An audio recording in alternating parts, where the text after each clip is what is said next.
Bom dia a todos. Bonjour à tous. Nós estamos aqui na sala. Nous sommes ici dans la salle Alfredo Bozzi de l'Institut d'études avancées de Luz. Grande prazer Et c'est un grand plaisir termos conosco d'avoir à nos côtés aujourd'hui Pierre Dardot.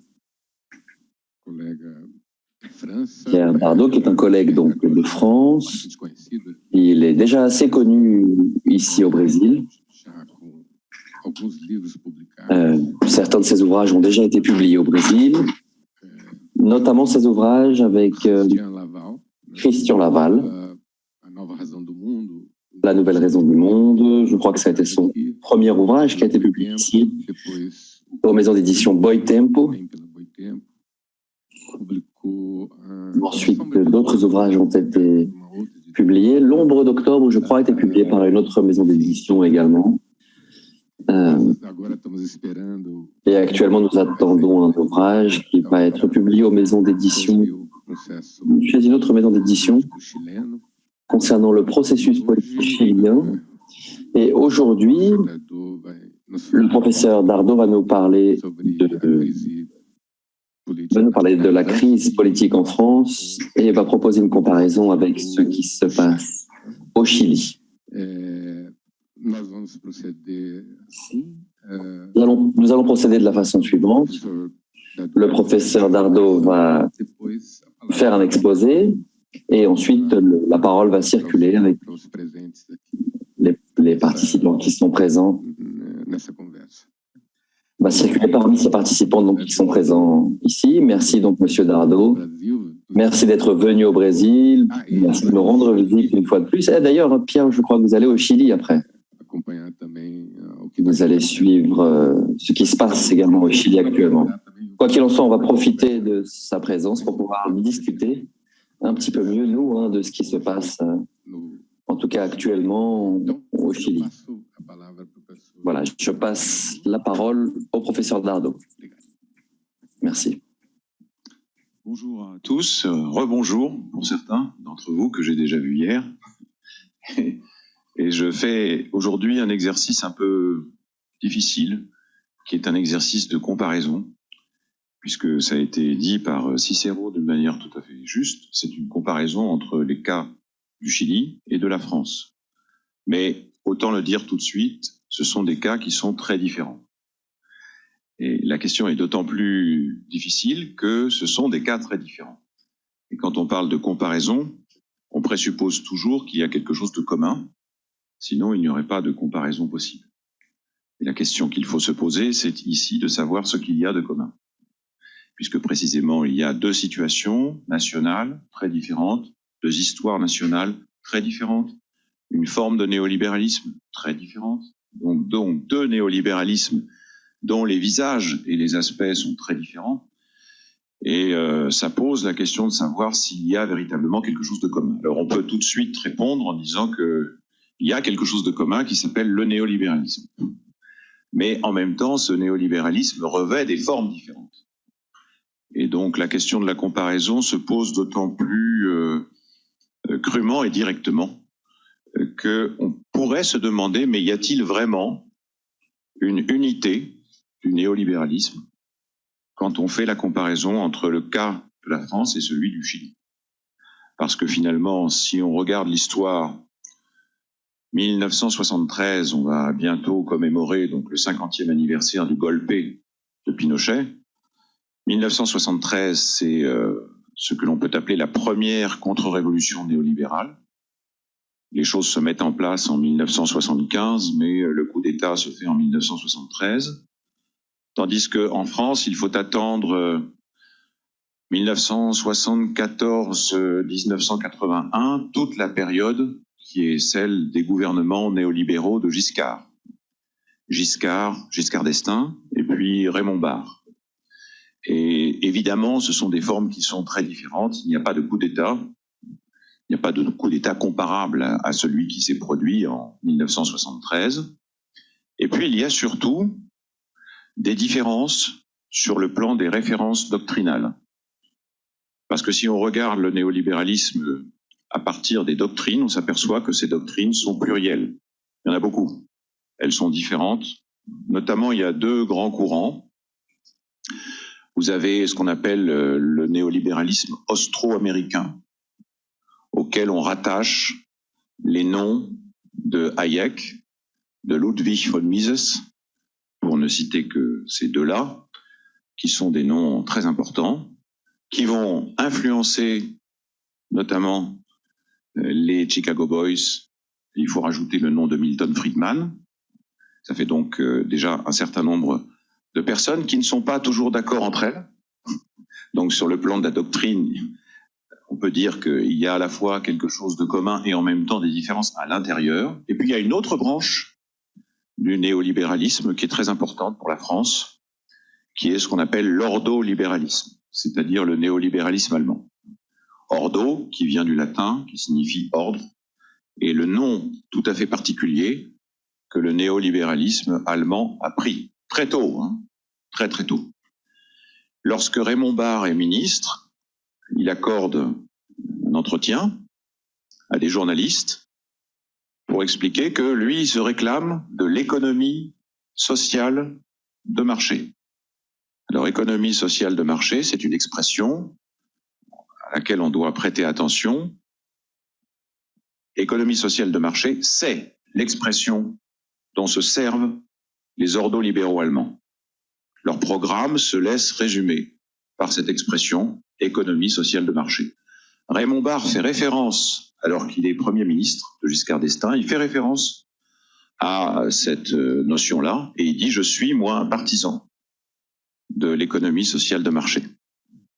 En revanche, je suis contre le libéralisme exacerbé. » C'est l'expression de Raymond Barre. « Je suis contre le libéralisme exacerbé, qui est celui de l'école de Chicago. » Et il vise également Hayek. Donc il affirme d'entrée de jeu que, à l'intérieur de la doctrine ou des doctrines néolibérales, il en choisit une plutôt que l'autre, si on considère qu'il y a ces deux grands courants. Donc on voit déjà que les choses sont assez difficiles à cerner. Hayek, qui est l'autre grand personnage qui joue un rôle dans cette histoire, est quelqu'un qui va avoir une énorme influence. Il a une influence, mais finalement, pour ce qui est du Chili, il a une influence en matière de droit constitutionnel. Jaime Guzmán, qui est celui qui a rédigé l'essentiel de la Constitution de 1980, est un juriste de droit constitutionnel, qui est un disciple de Hayek, et qui se réfère à Hayek, qui se réfère à Friedrich Hayek. Et Hayek écrit en 1979, il écrit une lettre, vous voyez que tout ça se passe entre 73, 74, 1981, on a un espace de temps, quelques années comme ça, c'est très court, et on voit tout de suite les divergences à l'intérieur du camp néolibéral. Il écrit une lettre qui n'est pas très connue à Thatcher. Thatcher n'est pas encore première ministre. Thatcher vient de remporter une grande victoire politique à l'intérieur du Parti conservateur.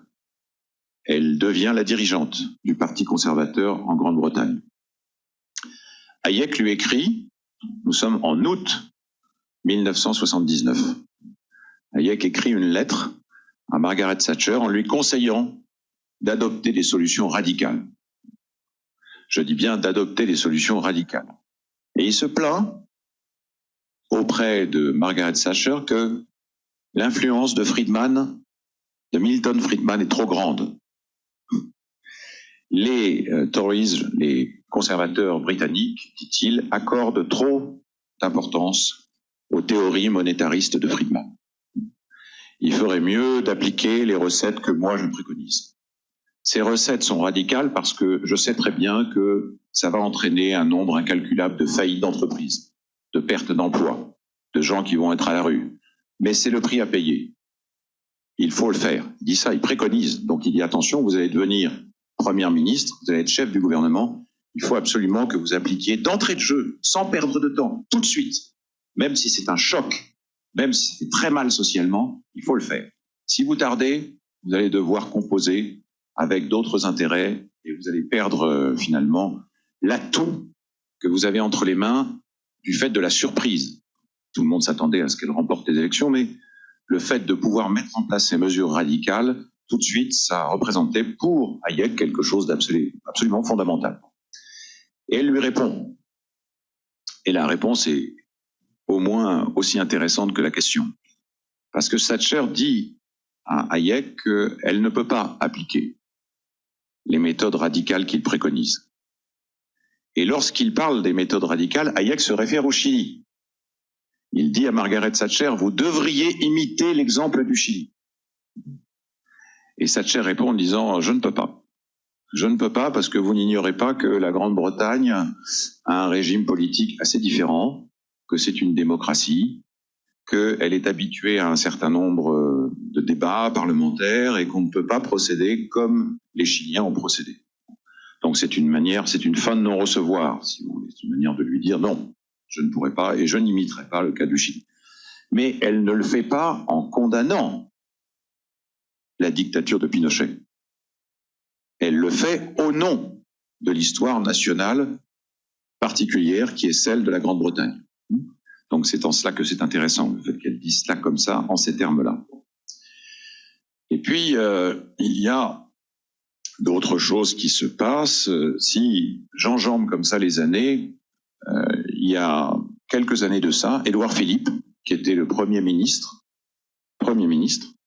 de Macron, a fait une déclaration en rendant hommage, c'est je crois dans une réunion de l'autorité de la concurrence. Il a rendu hommage à Friedrich Hayek en disant que c'est lui qui avait posé les pierres d'attente de la vraie doctrine libérale.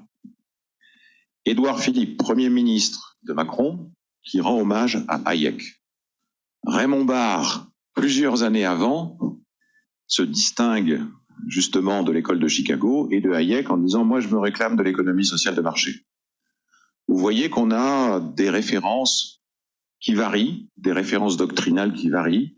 En fait, il n'y a pas tellement de constantes sur le plan doctrinal. Il y a des références qui sont dictées par les circonstances politiques. Alors ça, c'est assez important à bien comprendre. Il n'y a pas d'unité doctrinale, mais il y a des références qui interviennent en fonction des situations, de l'histoire de chaque pays et du point où en est l'histoire de chaque pays. Voilà. Donc c'est pour indiquer ça. En plus, dans la phraséologie qui est celle de Macron, il y a souvent une opposition entre les nationalistes et les globalistes. Macron, en 2017, lorsqu'il a été élu, n'a cessé de répéter « le nationalisme, c'est la guerre ». Il s'opposait donc au nationalisme, mais au nom du multilatéralisme, des accords commerciaux entre les pays. Et à ce moment-là, justement, il disait il y a ceux qui sont pour ces accords globaux, ceux qui sont opposés au nom de la souveraineté nationale, et entre ces deux camps, il y a des divergences irréductibles. Donc là aussi, vous savez, l'opposition entre démocratie libérale et démocratie illibérale, celui qui incarnait la démocratie illibérale, c'était Orban, c'était le ministre hongrois. Bon, ça n'a pas empêché ensuite Macron de se réconcilier avec lui. Mais voilà, c'est pour vous indiquer tout de suite que vous avez sur le plan doctrinal des divergences qui sont pas de petites divergences, qui sont souvent de grandes divergences. Néanmoins, pour reprendre la question que j'ai posée tout à l'heure, il y a quelque chose de commun qui est le néolibéralisme lui-même. Mais au-delà des différences doctrinales, il y a ce que j'appellerais une unité stratégique. Et c'est précisément cette unité stratégique qui m'intéresse ici. En dépit des divergences, en dépit des différences, en dépit des disparités, il y a quelque chose qui doit être considéré comme étant le plus important. Alors cette unité stratégique, la question est de savoir en quoi elle consiste. Je vais commencer par le cas du Chili. C'est pas parce que ça s'est produit plus tôt, mais c'est parce que c'est très important, y compris pour nous maintenant. On aura l'occasion d'en rediscuter après l'exposé. La situation actuelle est très difficile, elle est très différente de celle qui a existé pendant 3 ans, puisque vous avez des élections qui viennent d'intervenir au Conseil constitutionnel le 7 mai dernier, et que ces élections ont donné la victoire au parti d'extrême droite, c'est-à-dire au parti néofasciste de Caste. Donc c'est quand même quelque chose d'important à apprécier. Vous avez donc 3 ans avec une révolte sociale sans précédent, ce qu'on appelle l'estallido, une explosion sociale assez remarquable. Et puis vous avez finalement un échec du référendum ou du plébiscite de sortie, le 4 septembre 2022, et vous avez aujourd'hui quelque chose qu'on pourrait appeler un retournement de situation, puisque le retournement de situation fait que c'est l'extrême droite qui détient les clés de la situation au sein du Conseil constitutionnel, au sein de cette instance. Puisqu'ils ont la majorité, ils ont quelque chose comme 22%. Donc c'est énorme, que la gauche parlementaire n'a que 17%, que la droite conservatrice, mais qui n'est pas l'extrême droite, a quelque chose comme 13%. Et puis par contre, on reviendra là-dessus, vous avez un bloc très hétérogène de gens qui ont voté blanc, qui ont voté nul ou qui se sont abstenus, et qui atteint près de 40%. Voilà, des résultats très contrastés qui doivent être appréciés, parce que sinon on ne comprend pas du tout ce qui a pu se passer. Mais je voudrais, moi, commencer par le commencement, c'est-à-dire par la révolte sociale. Dans le livre donc que j'ai écrit, qui vient d'être publié dans sa version espagnole et que je vais présenter à Santiago bientôt, je parle de révolution. Je ne parle pas simplement de révolte, je parle de révolution. Je voudrais dire en 2 mots pourquoi j'utilise le terme de révolution. Il ne s'agit pas du tout de signifier par là un processus de conquête du pouvoir par un parti. Ça n'a strictement rien à voir. Je prends le terme dans le sens que lui a donné un philosophe français qui s'appelle Castoriadis. Et Castoriadis a beaucoup réfléchi sur cette notion-là et dit que ce qui fait une révolution, c'est un mouvement de réinstitution de la société par la société, ou par une grande partie de la société. Il ne dit pas par toute la société, mais par une partie significative de la société. Bon. Cette idée d'une réinstitution de la société, d'une auto-institution de la société, c'est précisément une idée que l'on peut appliquer à ce qui s'est passé au Chili à partir du 18 octobre 2019, puisque on retient généralement cette date, et on dit que c'est à partir du 18 octobre. En fait, les choses ont commencé un petit peu avant, mais on fait commencer le réveil d'octobre, on dit le réveil d'octobre, le 18. Vous avez pendant pendant plusieurs mois, le processus est assez compliqué, vous avez des manifestations tous les vendredis, des manifestations qui sont parfois gigantesques, comme ça a été le cas le 25 octobre, où il y a au moins 1 million de personnes dans les rues de Santiago. Et dans ces manifestations, vous avez des affrontements réguliers et très violents avec les carabineros. Et j'ai eu la chance d'être présent le 8 novembre dans la manifestation où un étudiant de psychologie, Gustavo Gatica, a perdu la vue. Mais c'était une manifestation très violente. La violence venant d'abord des carabineros, puisqu'ils ont été formés à l'école de Pinochet. Se rappeler que les carabineros qui sont amenés à intervenir contre les manifestants en 2019 sont des gens qui ont été formés à une école particulière, qui est l'école de la dictature militaire. Donc ce sont des manifestations qui sont très importantes, et avant ces manifestations et pendant les manifestations, après les manifestations, vous avez des structures qui émergent de la base, qu'on appelle les cabildos, qui sont très importants au Chili, qu'on trouve d'ailleurs sous une forme ou sous une autre dans beaucoup de pays en Amérique latine. Mais les cabildos, il faut se rappeler qu'au Chili, c'est d'abord et avant tout des conseils municipaux. En tout cas, en 1810, 1818, ce sont des conseils municipaux composés de notables. Ce sont des gens, c'est plutôt une structure pas très révolutionnaire, c'est moins qu'on puisse dire. Souvent, c'est plutôt composé de gens, d'une élite sociale attachée à un certain nombre de droits, mais essentiellement des droits pour eux. Mais cabildos, c'est aussi, et ça c'est très important, le nom que les Chiliens ont donné aux assemblées de quartier auto-convoquées par les citoyens. Pendant les premiers mois de l'estallido, à partir d'octobre justement, il y a des assemblées de quartier partout, y compris dans des petits villages, pas simplement dans des grandes villes où il y a différents quartiers. Et cette structure de base est très importante pour apprécier ce que signifie une révolution, puisque précisément, auto-institution ou réinstitution de la société, le fait que ce sont des gens qui sont souvent assez modestes. Ça peut être des travailleurs sociaux, ça peut être des femmes qui sont amenées à se regrouper dans un quartier pour organiser une garderie, ou ce qu'on appelle les marmites communes au Chili, qui ont joué un rôle assez important. Ça peut être d'autres secteurs sociaux. Ce qui est important, c'est de voir qu'il y a des gens qui ne parlaient pas, pour qui la politique était réservée aux politiciens professionnels, et qui se mettent à parler, et qui se mettent à faire des plans de société, et qui se mettent à imaginer ce que pourrait être la société chilienne, et qui réfléchissent à l'histoire de leur propre pays. Donc cette façon dont les cabildos se constituent, pour moi, est un signe qui ne trompe pas du fait qu'il s'agit d'une révolution. Donc c'est pas simplement les manifestations, aussi cette auto-organisation, cette capacité d'auto-organisation collective. Voilà. Je justifie, je n'ai pas le temps de développer, mais je justifie donc cette application du qualificatif de révolution en fonction de cette analyse-là. C'est pas du tout une qualification d'historien. Ce n'est pas du tout de l'historiographie. C'est politique. Le sens que je donne à ce terme de révolution est un sens politique. Et c'est en fonction de ce sens politique, donc c'est pas en fonction de l'aboutissement d'un processus que je dis qu'il y a eu révolution. Parce que si on regarde ce qui s'est passé après, on pourrait dire il n'y a pas révolution du tout, il n'y a pas eu révolution du tout, puisque ça s'est terminé avec le rechazo, donc le 4 septembre 2022. Mais justement, il faut éviter, je crois, de caractériser un processus en fonction de son aboutissement. Si on veut en tout cas le prendre au sens politique du terme.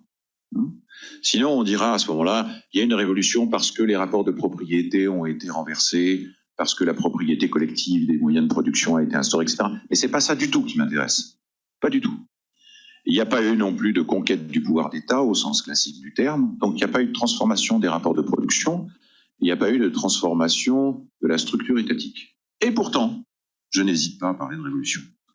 Et je serais presque tenté de dire que la violence de la réaction à laquelle on insiste aujourd'hui, depuis quelques mois, est à la mesure de la peur que ce processus a inspiré. La peur profonde, la peur chez les classes possédantes évidemment, mais pas simplement, au-delà même des classes possédantes. Et c'est la raison pour laquelle justement on cherche à tout faire oublier. Il y a de la part de la droite conservatrice et de l'extrême droite évidemment, de caste, une volonté de tout effacer, de faire comme si rien ne s'était passé. Et c'est pour ça qu'il me paraît important de bien garder à l'esprit ce qui s'est passé pendant ces 3 années.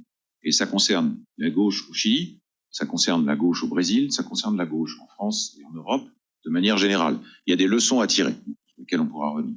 Bon, mais ça, c'est le premier point. Le deuxième point, c'est que au cœur de cette révolte, vous avez une remise en cause directe de la Constitution de 1980.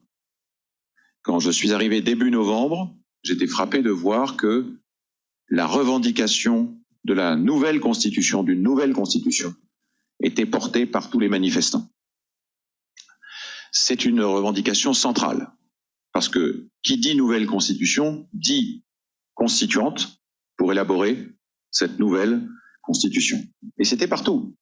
Il y avait plusieurs slogans sur les murs, les statues, les murs, partout. Dans les plus petites villes, je suis allé à Osorno, qui est une petite ville du début du sud chilien, et il y avait aussi le même slogan, le néolibéralisme mourra là où il est né. Bon, ça c'est quand même quelque chose qui donne justement à cette révolte-là ou à cette révolution une unité extrêmement profonde. La conscience du fait que la Constitution de 1980 est une constitution néolibérale, qu'elle doit être abrogée et qu'on doit mettre en place une constitution démocratique par un processus démocratique. Ça c'est absolument fondamental. Si dans la Constitution de 1980, j'isole le plus important, à ce moment-là, je parlerai tout de suite du principe qu'on appelle le principe de subsidiarité. Vous avez peut-être déjà entendu parler de ce nom.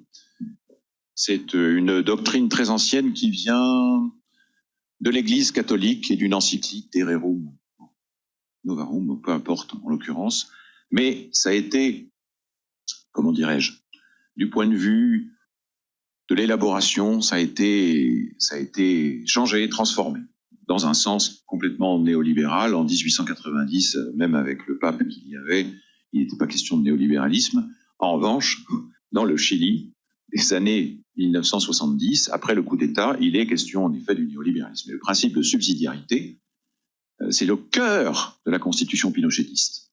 Le cœur. Si on ne comprend pas ça, on ne peut pas comprendre ce qui s'est passé au Chili. Le principe de subsidiarité dit une chose très simple. Lorsque vous avez une offre sur un marché, il est défendu à l'État de se porter acquéreur ou de faire une proposition.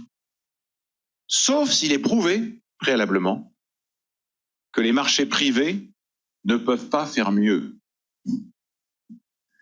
Et il faut à ce moment-là que la dérogation soit approuvée par la Chambre des députés et sénateurs. Vous voyez qu'il y a une clause extrêmement restreinte et il faut se demander mais pourquoi ? Pourquoi donc au cœur de la Constitution de 1980 ? Pourquoi cette affirmation ? Ça signifie que c'est pas du tout un État passif, c'est pas du tout ce que je suis en train de dire. Ça n'est pas un État inactif, pas du tout. Contrairement à ce que certains économistes justement ont voulu faire croire, pas du tout. C'est un État au contraire qui est hyper actif.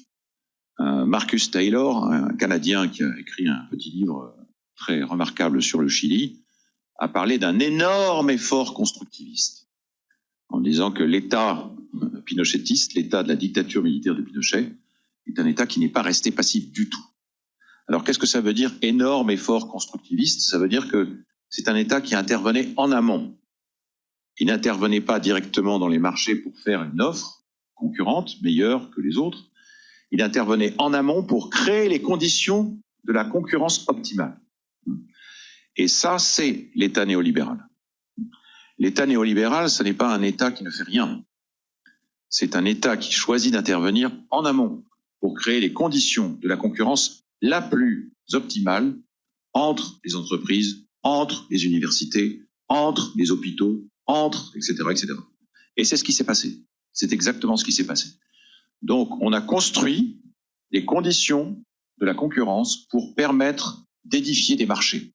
On a construit, l'État est intervenu dans la construction des marchés. Marché des pensions, marché des retraites, donc marché de l'eau, marché de l'eau. Quand on réfléchit à la question de l'eau, on y reviendra, mais au Chili, c'est une question absolument fondamentale. Il faut comprendre que la Constitution de 1980 donnait aux entreprises des droits sur l'eau. Des droits sur l'eau. Ça signifie que, je ne sais pas moi, sur un territoire donné, les grandes entreprises achetaient des droits sur l'eau, et dans la mesure où elles achetaient des droits sur l'eau, elles étaient propriétaires de l'eau. Propriétaires de l'eau. Donc ça signifie qu'elles pouvaient faire ce qu'elles voulaient pour arroser les champs.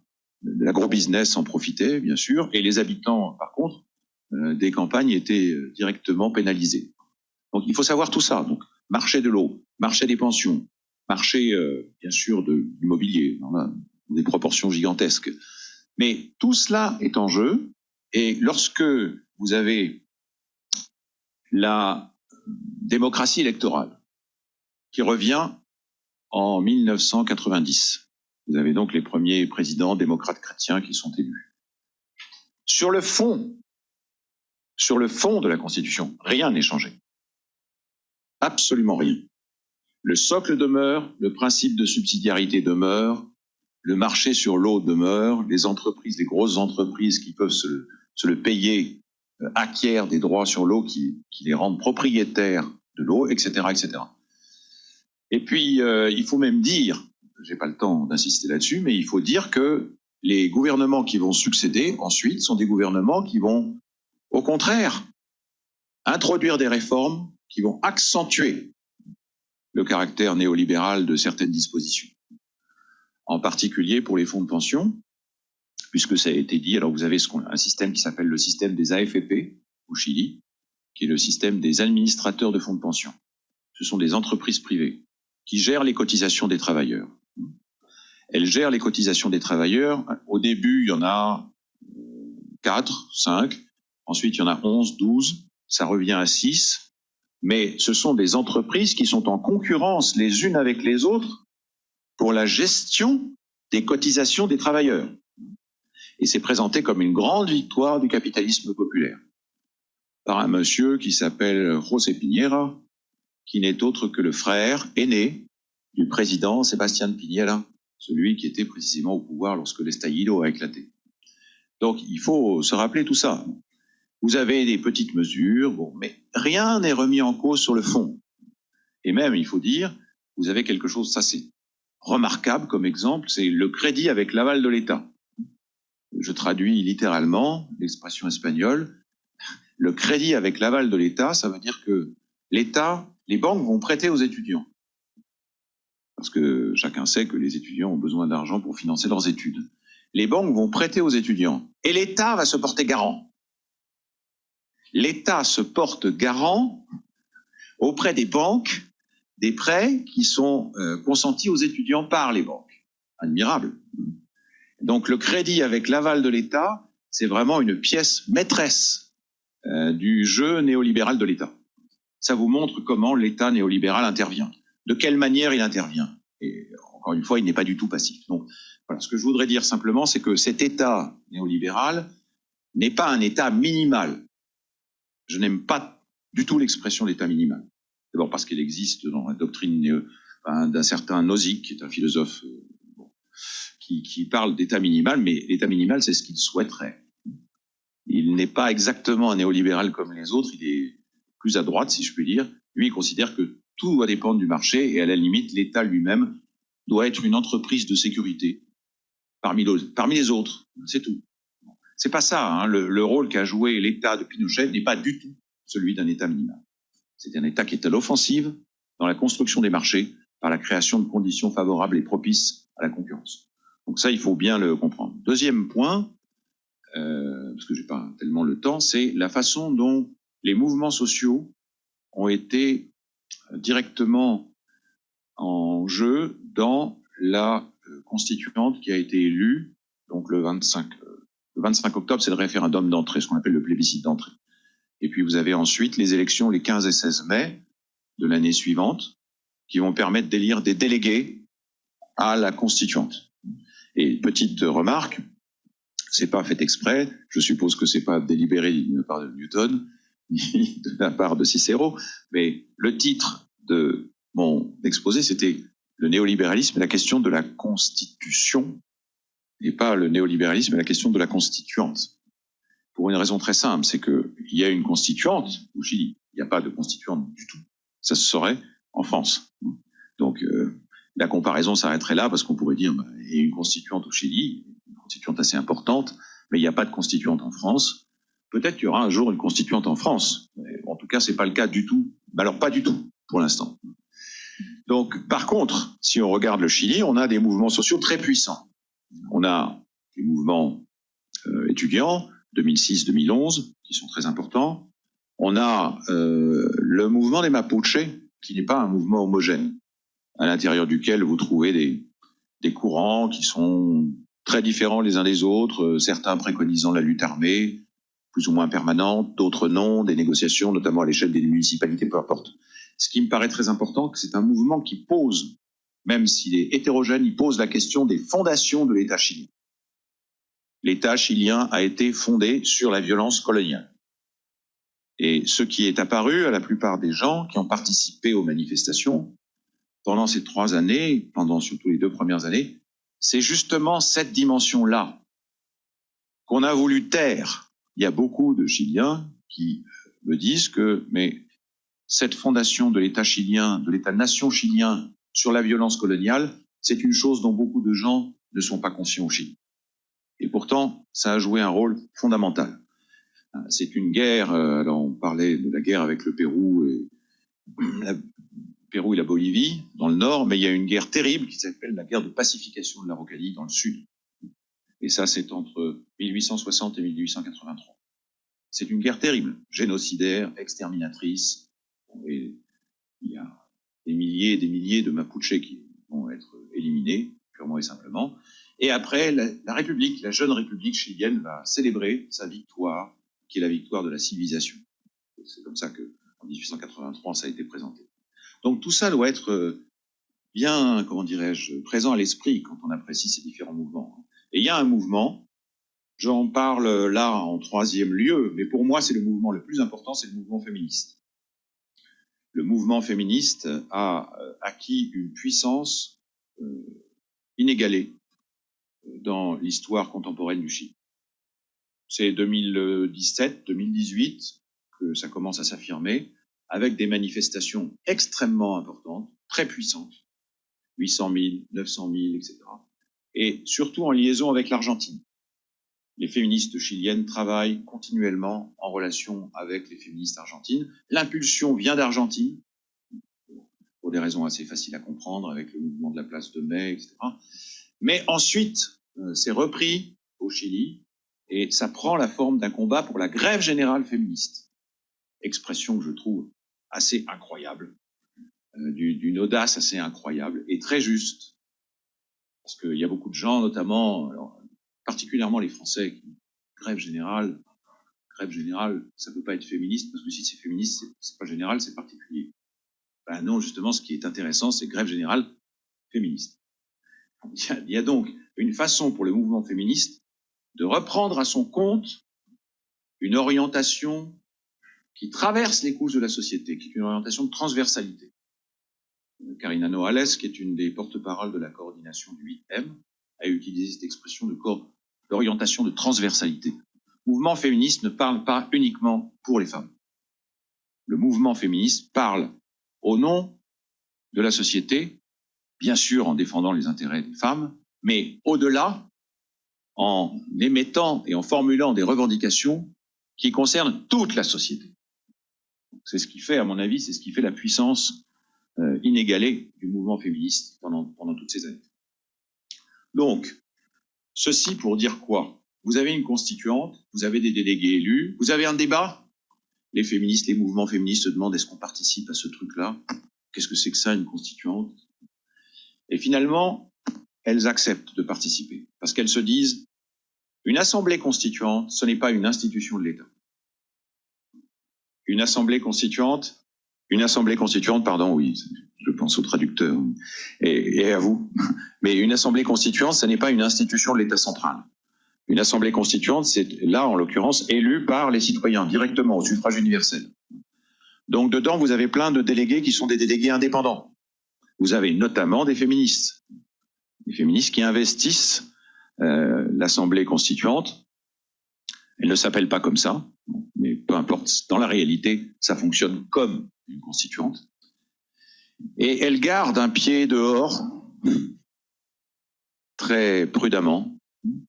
Elles sont présentes à la fois dans l'Assemblée constituante et à l'extérieur de l'Assemblée constituante, en maintenant l'orientation de la grève générale féministe. Et ça, je trouve ça assez remarquable, parce que il y a une perspicacité politique dans le fait d'être à la fois dedans et dehors.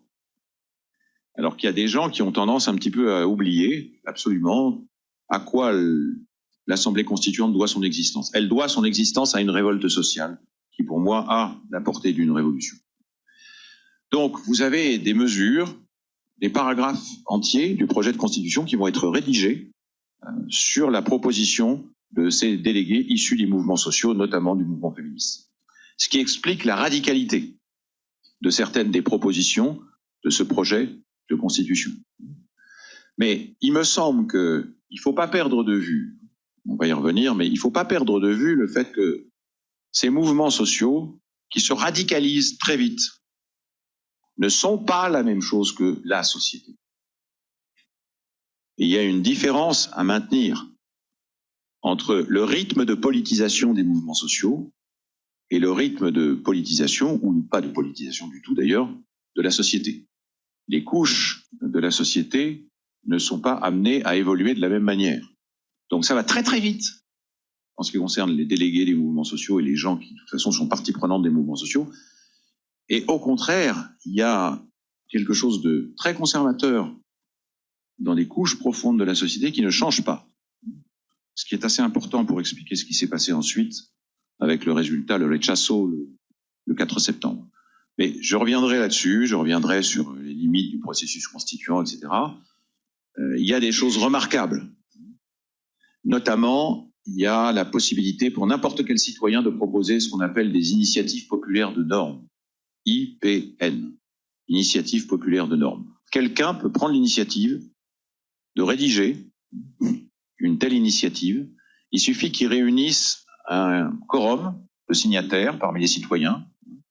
Il suffit, par exemple, ça peut être 15 000, 50 000 signatures. Et à ce moment-là, ça suffit pour obliger la commission de l'Assemblée constituante à discuter. Ça, c'est remarquable. Toutes les choses n'étaient pas égales du point de vue de la participation démocratique, mais ça, en termes de participation des citoyens, c'était quelque chose qui me semblait très très fort. Alors, troisième point, je vais m'arrêter là sur le Chili, il y a quelque chose de très important qui est donc le résultat, c'est-à-dire la constitution, ou plutôt le projet de constitution. Bon, ce projet de constitution se distingue justement par sa volonté de rompre avec l'État néolibéral, de rompre avec le principe de subsidiarité. Ce qui le montre notamment, c'est le fait que l'État soit désigné d'emblée, dès le début de ce projet de constitution, comme un État de droit social et démocratique. État de droit social et démocratique. État de droit social et démocratique, tous les adjectifs de cette expression sont dirigés contre l'État néolibéral. Tous les adjectifs sont chargés de signifier une rupture irréversible avec le principe de subsidiarité dont j'ai parlé. Je dis bien tout. Et au cœur de cette définition, il y a l'idée que les droits, et notamment les droits sociaux individuels et collectifs, sont le fondement de l'État. Je fais une petite parenthèse, comme ça, j'ai pas le temps de m'arrêter beaucoup sur ce point-là qui est décisif. Ça signifie que du point de vue de ce projet de constitution, l'État a pour fondation la garantie et la protection des droits individuels et collectifs des citoyens. L'État n'a pas de droits en tant que tel. L'État n'a que des devoirs. Et tous les devoirs qu'il a sont des devoirs envers les citoyens. Mais c'est au sens propre révolutionnaire. Certains d'ailleurs l'ont compris très vite, au Chili même, mais pas parce qu'ils approuvaient, au contraire, parce qu'ils étaient violemment opposés. Mais ça, c'est très important, cette idée que l'État doit. C'est omniprésent. C'est valable pour les droits des femmes, c'est valable pour les droits collectifs des peuples autochtones, notamment les Mapuches, mais pas simplement. C'est valable pour les droits à la santé des citoyens. C'est valable pour les services publics. Il est affirmé de façon très nette dans ce projet de constitution que les services publics doivent être mis en place et assurés en tant que service universel de qualité avec un financement suffisant par l'État.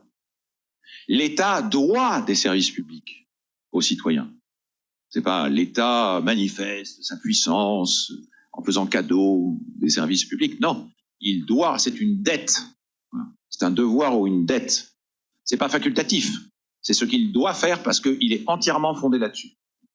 Donc tout cela, vous pouvez le lire dans la proposition constitutionnelle qui a été celle du Chili. Ça se trouve écrit dedans, noir sur blanc. La plurinationalité, qui va de pair avec l'affirmation selon laquelle les peuples autochtones ont des droits collectifs, la plurinationalité, le féminisme, ce que je n'hésiterai pas, moi, à appeler le féminisme constitutionnel. Pour la première fois, sans doute, dans l'histoire de toutes les constitutions du monde, vous avez un féminisme constitutionnel, un féminisme qui ose faire des propositions en termes de constitution, parce qu'il y a des paragraphes entiers qui portent la marque des mouvements féministes dans ce projet, dans cette proposition. Bon, je ne détaille pas, mais ce qui m'importe, c'est que vous voyez bien que tout cela s'oppose frontalement et directement au principe de subsidiarité, et donc à l'État néolibéral. Donc vous avez une constituante élue démocratiquement, c'est pas la même chose que ce qui se passe actuellement. Ce qui se passe actuellement avec le Conseil constitutionnel, ça n'a rien à voir avec la démocratie. C'est élu, certes, mais à partir de listes composées par les partis. Composées exclusivement par les partis. Donc on tourne le dos aux principes qui ont été affirmés au moment où la constituante a été mise en place, en mai 2021. C'est vraiment très très différent. Ça, c'est pour le Chili. Vous voyez, on a un résultat qui est extrêmement préoccupant, inquiétant, etc. Mais en même temps, on a cette séquence qu'il importe de restituer, une constitution une remise en cause frontale de cette Constitution, une proposition de nouvelle Constitution, et dans ce processus, des mouvements sociaux qui occupent une place absolument déterminante. Si je considère le cas de la France, les choses se présentent d'une façon tout à fait différente. Mais je voulais mettre l'accent justement sur cette différence. On a une histoire du néolibéralisme qui est très différente, et on a surtout, moi je partirai cette fois-ci, je ne suivrai pas le même chemin, puisque je ne peux pas partir de la Constitution de 1958 de De Gaulle, et puis ça n'aurait strictement aucun sens. On a un processus très différent parce qu'on a au cœur de ce qui se passe en France le mouvement contre la réforme des retraites de Macron. Pour la première fois, beaucoup de gens, beaucoup de citoyens se sont aperçus du caractère totalement autoritaire de la Constitution mise en place par De Gaulle en 1958. Des gens qui ont été au gouvernement ont utilisé l'article 49.3 à plusieurs reprises au cours de ces décennies. Mais comme je le disais hier, Macron est le premier qui a utilisé simultanément 3 articles de la Constitution autoritaire de De Gaulle, à l'occasion justement du mouvement des retraites, et pour pouvoir contrer le mouvement des retraites. Il y a beaucoup de gens qui ont réalisé pour la première fois que la Constitution de 1958 de De Gaulle permettait cela. Et ils ont ouvert les yeux sur la réalité de cette Constitution. On n'en parlait pas beaucoup, hein. Mais on peut dire que là, à une échelle sans précédent, la conscience de beaucoup de citoyens s'est éveillée à la réalité de cette Constitution de 1958. Une Constitution qu'on appelait, on disait bonapartiste parce que De Gaulle se voulait au-dessus des partis. Au-dessus des partis. C'est une Constitution qui est taillée sur mesure pour De Gaulle. Et comme après De Gaulle, il y a beaucoup de présidents qui ne présentent pas les mêmes mesures, ni la même taille physique, ni la même taille politique, parce qu'on a affaire à Sarkozy, on a affaire à Macron, d'autres. On a à ce moment-là une inadaptation, c'est-à-dire que la Constitution de 58, qui a été voulue pour De Gaulle, continue de fonctionner à vide pour des gens qui n'ont pas la stature qui était celle de De Gaulle, qu'on soit d'accord ou non avec lui, c'est autre chose. Et on a une situation donc qui est une situation de crise, comme jamais il y en a eu. Alors il y a des gens qui ont essayé, par exemple la France insoumise, et Mélenchon ont essayé de tirer, de faire avancer la cause de ce qu'ils appellent une 6e République. Mais dans le mouvement des retraites, c'est resté marginal. Le mouvement des retraites n'a jamais repris à son compte la revendication d'une 6e République. Jamais. Donc vous voyez que les choses sont très différentes. Vraiment très très différent de ce qui s'est passé au Chili. Il n'y a pas de revendication d'une constituante massive, à une échelle massive en tout cas. Mais en revanche, on apprend beaucoup de choses. Quand on réfléchit au fonctionnement des institutions, on apprend beaucoup de choses. Alors, on apprend en particulier une chose. Macron a choisi délibérément de ne pas faire adopter une loi spécifique sur les retraites. Il y a beaucoup de gens qui se sont demandé, mais pourquoi ? Il ne fait pas une loi qui porte particulièrement sur les retraites. Il fait une loi qui est une loi de rectification du budget de la sécurité sociale pour 2023. Et il intègre le relèvement de l'âge légal de la retraite dans ce budget rectificatif. Ça, c'est une manœuvre dont on peut se demander, enfin non, on peut pas, il n'y a pas à se demander, je sais très bien, et tout le monde sait très bien en France, pourquoi il a fait ça. S'il avait fait une loi spécifique sur les retraites, à ce moment-là, il aurait eu le droit d'utiliser l'article 49.3 qu'une seule fois. L'article qui, je le rappelle, autorise le président à passer outre l'avis du Parlement. Une seule fois. Là, il a utilisé ça 2 ou 3 fois. Il a pu le faire, précisément parce qu'il n'a pas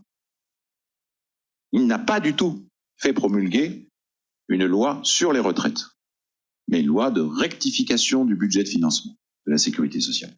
C'est une ruse, si vous voulez, qui lui a permis, comme ça, ensuite, de multiplier les recours à l'article 49.3. Donc il faut le savoir, déjà, hein, c'est une première chose. Deuxième chose que j'ai indiquée hier, sur laquelle je ne reviens pas, le fait que vous avez des méthodes donc très particulières visant à limiter à 50 jours la navette entre les deux chambres du Parlement. Tout cela est connu, je l'ai indiqué hier et je n'y reviens pas. Mais il y a, quand on réfléchit à la logique de cette politique de Macron, quelque chose de très profond. Il y a quelque chose de très profond qui est que Macron a parfaitement conscience du fait qu'il joue ici une partie, entre guillemets, politique, qui pour lui est décisive. Il sait qu'il ne pourra pas se représenter. Grande différence. En 2017, la première fois, il avait bien l'intention de se représenter pour un second mandat, et il l'a fait, et il a été réélu. Là, il ne peut pas le faire. Il joue, comme on dit en France, il joue son va-tout. Il joue son va-tout sur une réforme, sur le succès d'une réforme, qui est celle de l'âge de départ à la retraite. Et il sait très bien qu'il n'a pas droit à l'erreur, et c'est la raison pour laquelle il s'est précipité dans la nuit pour promulguer la loi de financement du budget de la sécurité sociale. Dans la nuit, il y avait des manifestations qui commençaient déjà, dans Paris, dans d'autres villes de province, et tout de suite, autour de minuit, vers minuit, il a promulgué la loi. Et il n'attend pas, il va promulguer les décrets d'application très très vite. Et là, on a quelque chose d'assez fondamental à comprendre. Dans les institutions de la République, telles que De Gaulle les a mises en place en 1958, il y a des instances, comme dans toutes les constitutions. Il y a ce qu'on appelle le Conseil constitutionnel. Il y a ce qu'on appelle le Conseil d'État. Il y a ce qu'on appelle la Cour des comptes. Voilà. Ce sont trois instances. Si vous voulez, ce sont trois instances qui jouent un peu le rôle de juge. Le Conseil constitutionnel, vous allez voir pourquoi à propos du Conseil constitutionnel, c'est important de faire cette précision. Le Conseil constitutionnel, c'est le Conseil qui est amené à juger de la conformité des lois votées à la Constitution. La Cour des comptes, c'est pour les comptes publics. Donc c'est un juge qui est chargé de contrôler l'équilibre entre les recettes et les dépenses, qui joue d'ailleurs un rôle de plus en plus néolibéral. Et puis enfin, vous avez une autre instance qui est le Conseil d'État, qui est un juge chargé d'apprécier, de contrôler la conformité des actes de l'administration. Voilà. Donc trois instances. L'instance qui va jouer un rôle déterminant en France dans ce mouvement contre la réforme des retraites, c'est le Conseil constitutionnel. Et j'ai une amie, Laureline Fontaine, qui est une juriste constitutionnelle, qui a consacré justement un livre entier au Conseil constitutionnel. Ça tombait bien, c'était en pleine pendant le mouvement contre la réforme des retraites. Et elle écrit un livre qui s'appelle Anatomie du Conseil constitutionnel. Et elle montre de façon assez remarquable que le Conseil constitutionnel n'est pas du tout un instrument de contre-pouvoir. Il y a beaucoup de gens qui, en France, de manière intéressée, présentent le Conseil constitutionnel comme un instrument de contre-pouvoir. En réalité, ce qu'elle montre, c'est que ce n'est pas du tout un contre-pouvoir, c'est une anomalie démocratique. L'existence même de ce Conseil constitutionnel constitue une anomalie au regard des exigences élémentaires de la démocratie. Pourquoi ? D'abord, c'est un Conseil constitutionnel qui est composé de 9 personnes qui sont nommées.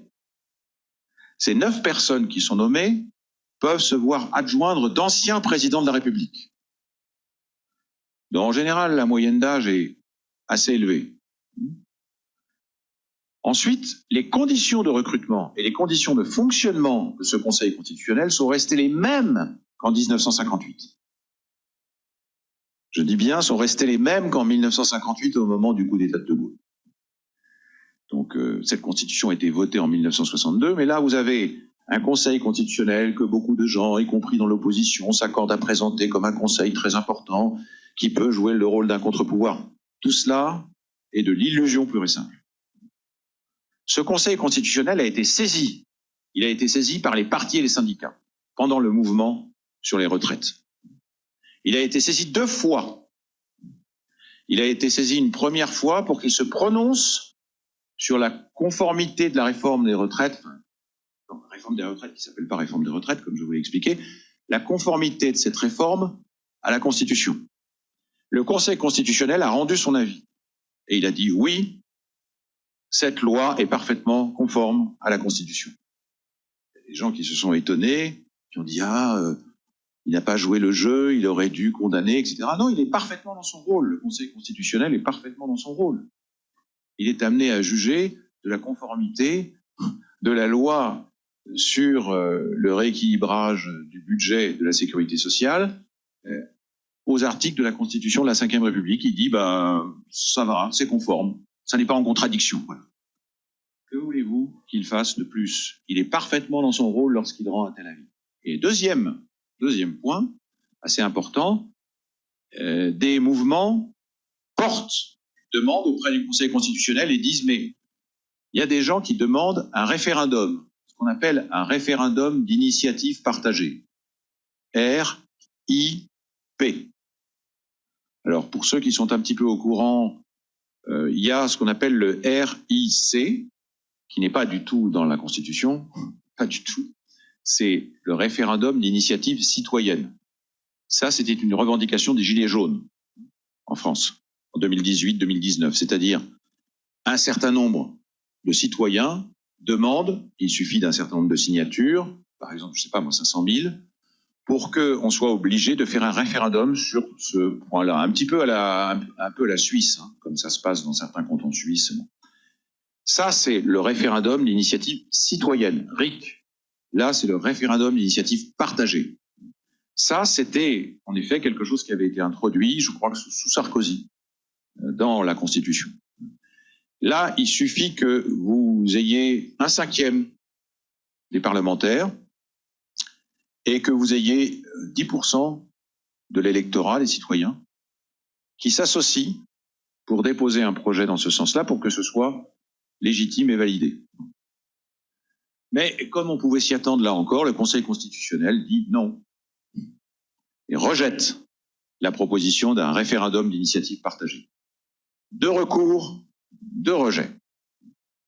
Et on voit que, encore une fois, il est parfaitement dans son rôle. Donc, il n'y a pas l'ombre du début d'un processus constituant. En ce sens-là, ça n'a strictement rien à voir avec ce qui s'est passé au Chili. Néanmoins, et c'est ça qui est intéressant, on voit qu'en effet, l'unité stratégique dont je parlais au début est ici présente. Elle est présente sous des formes qui sont assez différenciées, mais elle est néanmoins présente parce qu'on a à chaque fois une situation nationale différente, au Chili, en France, la question des retraites, la question du principe de subsidiarité au Chili. On a pour le néolibéralisme une façon de s'adapter, une façon de prendre la mesure de la situation nationale et puis d'essayer de contrecarrer l'offensive qui est menée contre ce qu'ils considèrent comme étant les piliers de la civilisation, c'est-à-dire la propriété privée, etc. Et ce qui me paraît très important, c'est qu'on a affaire, dans les 2 cas, c'est pas tant la question de la Constitution ou la question de la constituante, puisque la question de la constituante ne s'est pas posée en France, c'est la question de la constitutionnalisation du droit privé. On a insisté, alors le livre a été traduit en portugais, je crois que c'est Elefante, le choix de la guerre civile. On a insisté sur cette dimension-là, sur la constitutionnalisation du droit privé. Ce qui est propre au néolibéralisme, ce n'est pas d'avoir telle ou telle constitution. C'est le fait de constitutionnaliser le droit privé. Parce que il n'y a pas de régime politique néolibéral. Ça n'existe pas. Le néolibéralisme est capable de s'accommoder de régimes politiques très différents. Et ça peut être une démocratie électorale, comme ça peut être une dictature, comme ça peut être un régime autoritaire qui n'est pas une dictature. Il a montré dans l'histoire qu'il était capable de s'accommoder de régimes très différents. Il n'y a pas de régime politique spécifiquement néolibéral. Ça, c'est un point essentiel. En revanche, il y a une constante. C'est que tous les gouvernements néolibéraux, quelle que soit la constitution politique en place, cherchent à constitutionnaliser le droit privé. Constitutionnaliser le droit privé, ça ne veut pas dire nécessairement l'inscrire dans la Constitution. Et ça veut dire que, par exemple, on va mettre toute la politique économique et sociale en dehors du champ de la délibération collective. Donc on va dire, les sujets de la délibération collective peuvent être très divers, mais, en ce qui concerne la politique économique et sociale, il est hors de question que ça fasse l'objet d'une délibération collective. On met ça de côté. On considère que ça ne doit pas être débattu. Et par exemple, en France, au moment où il y avait justement toute cette question qui était débattue avant même la réforme des retraites, il y a le ministre de l'économie, Bruno Le Maire, qui a proposé qu'on contourne une disposition qui oblige les parlementaires à revoir chaque année le budget. C'est le principe de l'annualité. Donc chaque année, les parlementaires réexaminent, ils disent si oui ou non le montant des dépenses qui a été fixé pour l'année antérieure doit être reconduit ou pas. Eh bien là, en l'occurrence, Bruno Le Maire a dit il faut introduire de la constitutionnalité dans le budget de telle manière que l'équilibre budgétaire soit assuré. Et au lieu d'un examen tous les ans, il a dit le mieux, c'est de faire un examen tous les 5 ans. Donc on est amené à fixer, alors rendez-vous compte, on fixe un montant absolu des dépenses. Un montant absolu. On détermine une somme collectivement et on dit on ne doit pas dépasser 1 centime d'euro au-delà. Il peut se passer n'importe quoi pendant 5 ans. On s'oblige à ne pas dépasser cette limite. Encore une fois, une quantité absolue. C'est pas un pourcentage, c'est une quantité absolue qui est déterminée par avance. Donc il peut se passer, je sais pas moi, la pandémie, le Covid. Selon ce principe-là, puisque c'est un principe constitutionnel, on ne change pas. On ne rééquilibre pas les dépenses et les recettes. On garde toujours le même cap, l'équilibre budgétaire. En Allemagne, c'est déjà le cas. Le principe de l'équilibre budgétaire est un principe constitutionnel. Et vous voyez, ça peut prendre des formes différentes sous les latitudes différentes des différentes nations, des différents pays, mais c'est toujours cette idée.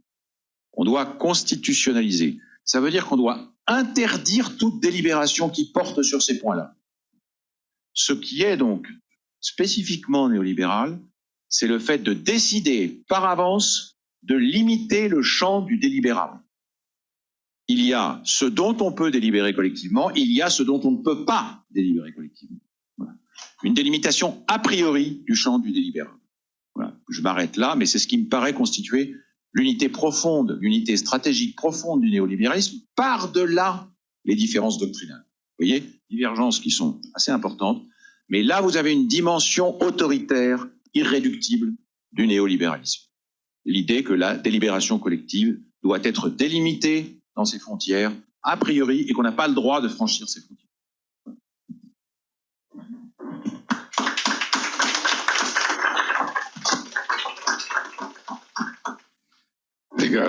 Obrigado, Dado. Bom, nós tivemos aqui uma exposição. Merci Dardo. Nous avons eu un exposé, une analyse du processus politique chilien, une analyse du processus politique français et une tentative donc de trouver un peu d'unité parmi ces deux événements. Donc nous avons beaucoup de matière à discuter là et nous avons un bon temps pour discuter, peut-être profitant donc de cet environnement un peu plus peut-être cosy que nous propose l'IEA pour cette conversation. Comme on l'a fait hier, on va proposer donc de recevoir un premier groupe de 3 questions peut-être.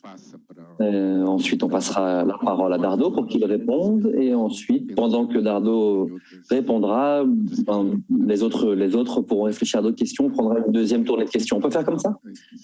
Très bien, bien allez-y, vous pouvez prendre la parole.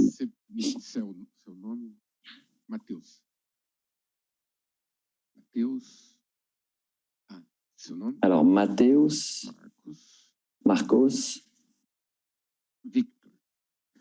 Victor. Alors, on y va avec cette première question. Mateus, Marcos et Victor. On a un micro ici, tenez. Ah voilà, un micro ici. Voilà. Matteo Salesi. Ma question ne concerne pas le Chili, mais à la France. Escrevi em francês.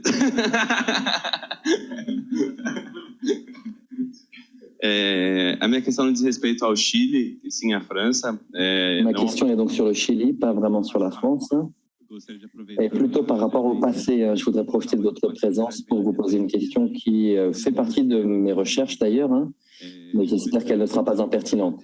J'écris quelque chose au sujet de la politique française actuellement d'ailleurs, sur les années 70-90 en France, à savoir le moment de la victoire de Giscard d'Estaing.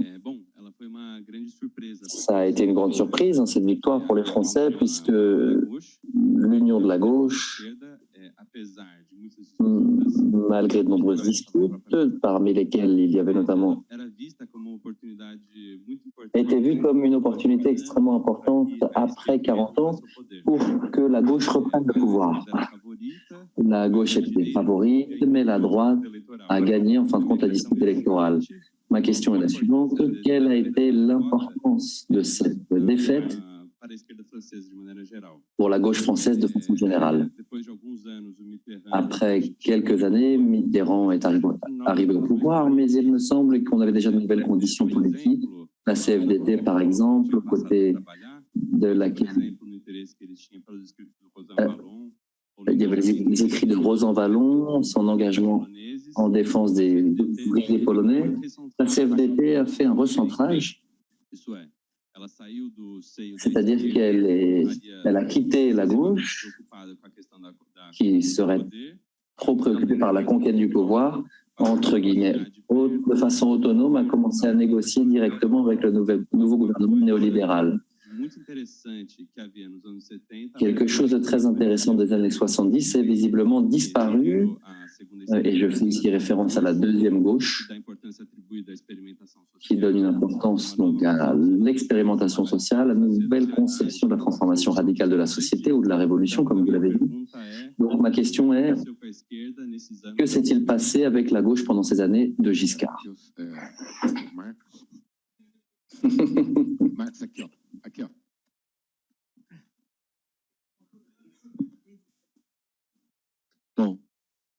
Je m'appelle Marcos, je suis professeur de l'AEH, à l'Ouest, et je suis ici à l'IEA cette année. Je travaille sur un projet de recherche qui va un petit peu dans le sens de beaucoup de choses que vous avez dit. D'ailleurs, je tiens à vous féliciter pour votre exposé. Et je voudrais poser une première question. C'est le poids du vote volontaire et du vote obligatoire dans différentes étapes, qu'on parle de la Constitution, de la Convention constitutionnelle, jusqu'au plébiscite. Donc le vote volontaire, voilà, je vais vous laisser répondre. Vote volontaire, vote obligatoire, je pense que c'est une question importante et qui a beaucoup pesé sur les résultats actuels. La deuxième question, toutes les questions sont liées, un peu imbriquées. C'est la question fiscale.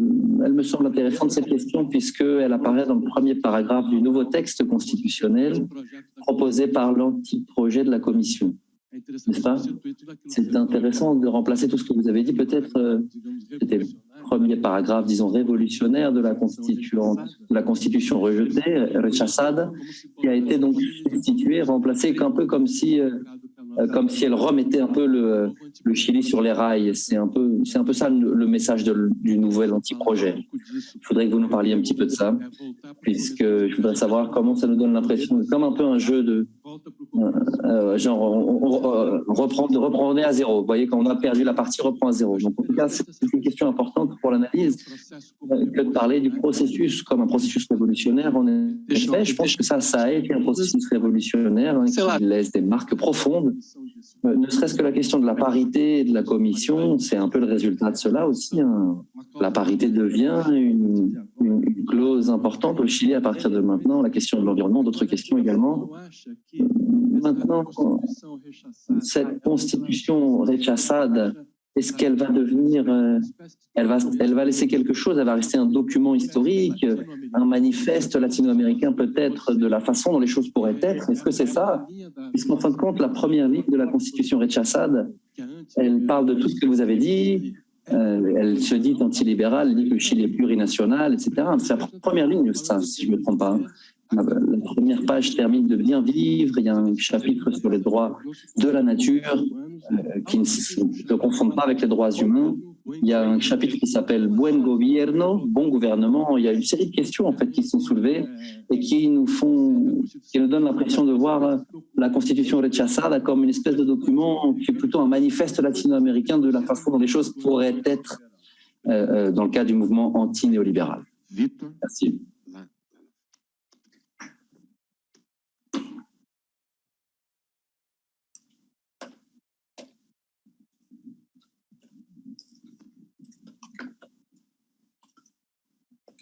Boa tarde, professor. Muito obrigado pela exposição. Bonjour, professeur. Merci beaucoup pour votre exposé. Je voudrais remercier également les organisateurs et les féliciter. En tant qu'élève de premier cycle universitaire, c'est vraiment un plaisir de pouvoir participer. J'ai une question qui n'est pas forcément sur la France, sur le Chili, mais c'est plutôt une question conjoncturelle concernant le néolibéralisme. Moi, j'ai vu que concernant le cas chilien, le fait d'avoir une révolte sociale, puis ensuite une défaite au niveau de la constituante, ça m'a beaucoup fait penser à 2013 au Brésil, où nous avons eu effectivement une révolte sociale, une question. Après la révolte sociale, on a eu une avancée extrêmement importante de l'extrême droite dans les urnes. Et donc, je me demande un peu sur les aspects conjoncturels. J'ai deux questions. La première question, c'est comment la gauche, au moment de l'ascension de l'extrême droite, se positionne comme un des... Nous voyons qu'on a un gouvernement d'anti-extrême droite, une coalition qui est peut-être progressiste, mais qui finit par défendre en fin de compte des idées néolibérales un peu en opposition à l'extrême droite. Donc ça, comment le progressisme a des idées, dans quelle mesure il a des idées propres et des doctrines propres? On peut avoir le risque que le progressisme adopte des idées néolibérales, notamment les idées de la compétition exacerbée. Donc c'est ça un peu les deux questions. Qu'est-ce que l'on fait au moment de l'ascension de l'extrême droite pour que le progressisme ne devienne pas un défenseur du néolibéralisme? Voilà. Merci Victor. Nous avons donc ces trois premières questions. Vous allez y répondre. Et ensuite... Allez-y, vous pouvez répondre. Bon, merci pour les questions, même s'il y en a certaines auxquelles je pense on ne peut pas répondre, enfin dans les limites en tout cas du temps dont je dispose. Bon, c'est le cas en particulier de la première question. Bon, Mathéus, merci, mais il faudrait peut-être rédiger plusieurs pages entières pour expliquer ce qui s'est passé avec la gauche française. Mais vous avez raison en ce sens qu'il y a eu un immense espoir qui a été soulevé notamment pour la préparation des élections législatives en 1978. Et puis ensuite, tout le monde s'est dit, avec l'élection présidentielle, on va enfin transformer l'essai, comme on dit, et on va avoir un président de gauche. Et en fait, l'évolution de la gauche s'est en effet opérée avant même la présidentielle de 1980. L'élection de Mitterrand n'a fait que consacrer une évolution qui était entamée déjà depuis assez longtemps. C'est-à-dire que il y a quelque chose qui a pu un peu faire écran, qui est ce qu'on appelle l'union de la gauche. Il faut se rappeler que l'union de la gauche était à une époque où il y avait un parti communiste qui était extrêmement puissant, parti communiste qui obtenait entre 20 et 25% des voix. Et après Mitterrand, ça va être terminé, puisque c'est précisément le début de la fin, avec la chute du Parti communiste.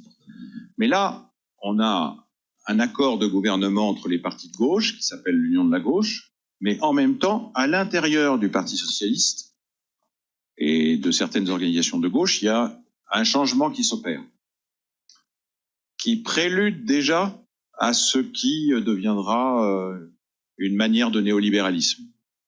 Il y a une recomposition, je prends un exemple qui est la gauche rocardienne à l'intérieur du Parti socialiste, qui porte déjà certains des thèmes qui deviendront ensuite des thèmes néolibéraux très importants. Et c'est pas pour dire que le rocardisme c'est le néolibéralisme, mais c'est pour dire qu'il y a des thèmes déjà qui pénètrent à l'intérieur du discours et de la rhétorique de la gauche socialiste à l'époque. Et sinon, on ne comprend pas ce qui s'est passé avec Mitterrand. Parce que Mitterrand apparaît à ce moment-là uniquement comme étant un manœuvrier, ce qu'il était. Hein. Il était manœuvrier. Je pense qu'il était même encore meilleur manœuvrier que Lula. Il aimait à se comparer, il aimait qu'on le compare au prince florentin de la Renaissance. On disait toujours le style florentin de Mitterrand. Peut-être pas avec la dague empoisonnée dans le dos, mais presque ça. Enfin, en tout cas, c'était la réputation qu'il avait. Et il faut se rappeler qu'il a conquis le Parti socialiste en se réclamant de la lutte des classes. En se réclamant d'une stratégie de rupture avec le capitalisme. Vous écoutez les discours du dernier Mitterrand, vous avez peine à reconnaître le même homme. Vous vous dites, qu'est-ce qui s'est passé? En fait, la rupture formelle intervient, je n'ai pas le temps, hein, mais la rupture formelle intervient en 1983. 1983, vous avez un tournant qui est pris avec un Premier ministre qui s'appelle Jacques Delors. Jacques Delors, comme Raymond Barre, est un partisan de l'ordolibéralisme allemand. Jacques Delors a une chose en vue, c'est le modèle allemand, notamment le modèle de l'autonomie de la Banque centrale. C'est pas du tout dans les traditions françaises, hein, l'autonomie de la Banque centrale. Hein. Bon, et c'est quelqu'un qui, justement, met la social-démocratie, entre guillemets, française, sur la voie de cette néolibéralisation.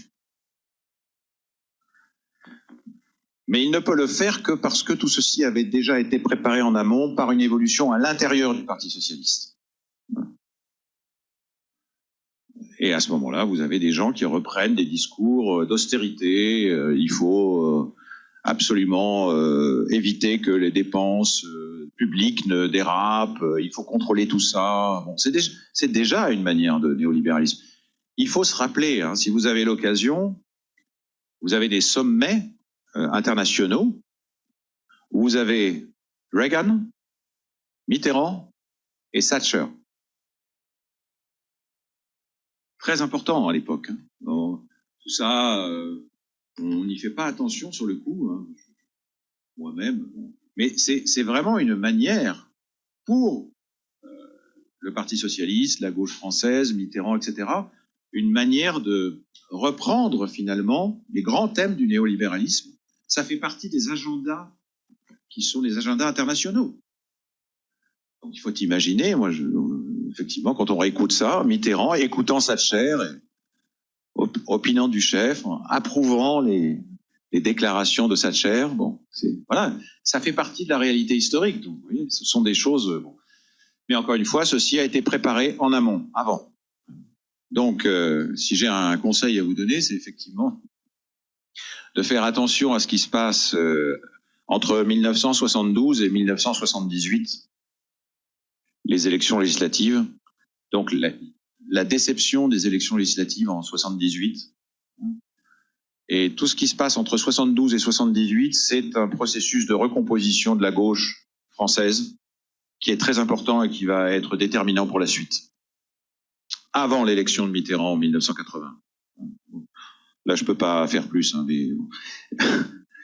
Concernant les questions qui ont été posées par le professeur donc Marcos, c'est ça. Hein, voilà. Il y a plusieurs questions, en fait. Alors, concernant d'abord la question du vote obligatoire, oui, c'est très important. C'est très important parce que le vote est obligatoire pour le plébiscite de sortie. Hein. Donc, le vote est obligatoire pour le plébiscite du 4 septembre 2022. Le 25 octobre 2020, pour le plébiscite d'entrée, ça n'est pas du tout obligatoire. Vous avez à ce moment-là un pourcentage d'abstention, il ne faut pas d'ailleurs se le cacher, qui est assez important. Voilà. Ça, c'est le 25 octobre 2020. Et à partir du moment où le vote est obligatoire, vous mettez chaque citoyen devant la nécessité d'avoir à dire oui ou non. Il n'y a pas d'autre possibilité. Il ne peut pas dire oui, mais le vote est obligatoire. Celui qui ne va pas voter s'expose à une sanction financière. Et j'étais frappé quand j'ai vu les queues devant les bureaux de vote le 4 septembre 2022, de voir des queues très très longues, avec des gens qui venaient de distances très grandes, parce que précisément le vote était obligatoire. Et je pense que la composition du peuple au sens électoral, qui est celle du 4 septembre 2022, n'est pas la même que celle du peuple électoral, si je puis dire, du 25 octobre 2020. Et ça fait réfléchir sur la notion de peuple. Parce que j'ai participé à un colloque à Santiago, le titre c'était « ¿Qué es un pueblo ?» Qu'est-ce qu'un peuple? Et justement, il m'est apparu en regardant le cas chilien que on a tort de parler d'un peuple au sens d'une communauté des électeurs. Parce qu'il n'y a pas de communauté des électeurs qui subsisterait une et identique à travers toutes les consultations, comme si les conditions institutionnelles ne changeaient pas. Ben, si, les conditions institutionnelles changent tout. Les règles institutionnelles changent tout. Donc le peuple du 4 septembre 2022 n'est pas le peuple du 25 octobre 2020. Hein. Le peuple au sens des électeurs, de l'ensemble des électeurs. Donc il faut se méfier de ce genre de comparaison. Bon, j'aurais tendance à donner raison à un constitutionnaliste argentin que j'aime bien, qui est Roberto Gagarella. Et qui a, alors, si j'ai un conseil à vous donner, vous avez un article, je crois qu'il est facile de le trouver. Le titre est provocateur. Gargarella écrit l'article le 6 septembre 2022, 2 jours après le rechazo. Et le titre s'appelle, c'est pour ça que je dis que c'est provocateur, surtout 2 jours après le résultat, le plébiscite de sortie, 2 points, une erreur constituante. Alors, il faut savourer, hein, le plébiscite de sortie, 2 points, une erreur constituante. Et toute l'argumentation de Garagera consiste à dire, justement, on donne un choix qui n'est pas un choix. On oblige les gens, y compris ceux qui n'ont pas d'avis, à voter. Et il ne faut pas s'étonner que ceux qui n'ont pas d'avis, y compris qui n'ont pas lu la Constitution ou le projet de Constitution, votent non. Il y a un rejet de la classe politique et des partis politiques qui englobe y compris les délégués de la Constituante, à tort ou à raison, mais c'est comme ça. Et c'est ce qui fait que le rechazo va être si important. Donc vous avez tout à fait raison, il faut accorder une grande importance à cette modification des règles. C'est vraiment, ça change tout, ça change absolument tout. Et de manière générale, on peut s'interroger sur la nécessité d'encadrer un processus constituant par 2 plébiscites. Un processus d'entrée, un processus de sortie. Il y a un constitutionnaliste qui a utilisé l'image du sablier. Parce que vous savez que le sablier, au centre, c'est très étroit. Et puis ça s'élargit en bas, et en haut, c'est large. Plébiscite d'entrée, c'est large. Plébiscite de sortie, c'est large. Et puis au centre, c'est très étroit, parce que vous avez une assemblée constituante. Mais justement, ce qui me paraît intéressant dans les leçons qu'on peut tirer du Chili, c'est ce qu'il y a au milieu. C'est-à-dire précisément l'étroitesse du processus constituant, qui est le véritable problème. Parce que les gens de la Constituante ont fait, pour beaucoup en tout cas, ce qu'ils pouvaient pour élargir la participation à tous les citoyens, au maximum de citoyens. Ils n'y sont pas parvenus. Ils n'ont pas réussi. Ce qui fait que le pourcentage de citoyens qui ont été directement impliqués par les débats dans la Constituante était très réduit. Et c'est pour ça que je disais tout à l'heure que les mouvements sociaux ne sont pas la société. La partie de la société qui a participé, qui a été impliquée d'une manière ou d'une autre dans le processus constituant a été très réduite. Et c'est précisément là-dessus qu'il faut faire porter les efforts. Parce que le plus important, c'est la participation du plus grand nombre de citoyens au processus de la délibération collective. Pour moi, la démocratie, la véritable démocratie, c'est d'abord et avant tout l'extension de la délibération collective au maximum de citoyens. Ça n'est pas le plébiscite. Ça n'est pas, moi je suis contre une démocratie plébiscitaire. J'estime qu'une démocratie plébiscitaire n'est pas une véritable démocratie. Je considère que la véritable démocratie est délibérative et conflictuelle. Et que les citoyens doivent précisément se former et apprendre dans un tel processus où il y a une confrontation entre des avis. C'est pas un consensus. L'idée selon laquelle une constitution devrait naître d'un consensus est une idée qui me paraît fausse. Ça me paraît complètement faux.